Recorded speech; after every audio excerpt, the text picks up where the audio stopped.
ለተመልካቾቻችን አንድ ሰበር መረጃ እናደርሳችሁ። በአዲስ አበባ ተደበደብን ስላሉት ሙዚቀኞች የከተማው ፖሊስ ምላሽ ሰጥቷል።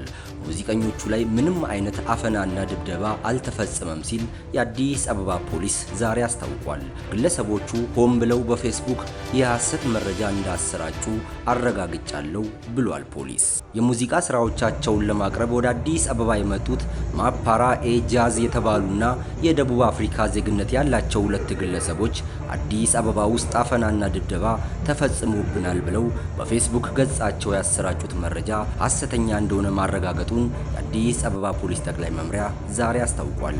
ሰሞኑን የደቡብ አፍሪካ ዜግነት ያላቸው እነዚህ ማፓራ ኤጃዝ የተባሉት ሙዚቀኞች ወደ አዲስ አበባ የመጡት የሙዚቃ ስራቸውን ለማቅረብ እንደሆነ ፖሊስ ባሰባሰበው መረጃ ማወቅ መቻሉን ጠቅሷል። ግለሰቦቹ ስራቸውን ጨርሰው በሰላም ወደ ሀገራቸው ከተመለሱ በኋላ አዲስ አበባ ውስጥ አፈናና ድብደባ ተፈጽሞብናል ብለው በፌስቡክ ገጻቸው ያሰራጩትን መረጃ መሰረት በማድረግ ፖሊስ ተገቢውን የማጣራት ተግባር አከናውኗል። ተፈጽሞብናል ስላሉት ወንጀል ለፖሊስ መረጃ ደርሰው እንደሆነ ለማረጋገጥ በክፍለ ከተማ ፖሊስ መምሪያና በፖሊስ ጣቢያዎች ተጠይቆ ምንም አይነት የቀረበ አቤቱታ ካለመገኘቱን ባሻገር በፖሊስ ምርመራ የተሰበሰቡ የተንቀሳቃሽ ምስል፣ የፎቶና ድምጽ ማስረጃዎች እንዲሁም ከአዘጋጁ ቅርንፉድ ኢንተርቴይንመንት ጭምር እንደተረጋገጠ ግለሰቦቹ ይህን የሐሰት መረጃ የለቀቁት ብዙ ተከታዮችን ለማግኘት ሆን ብለው እንደሆነ ማረጋገጡን ፖሊስ በመረጃው ገልጿል።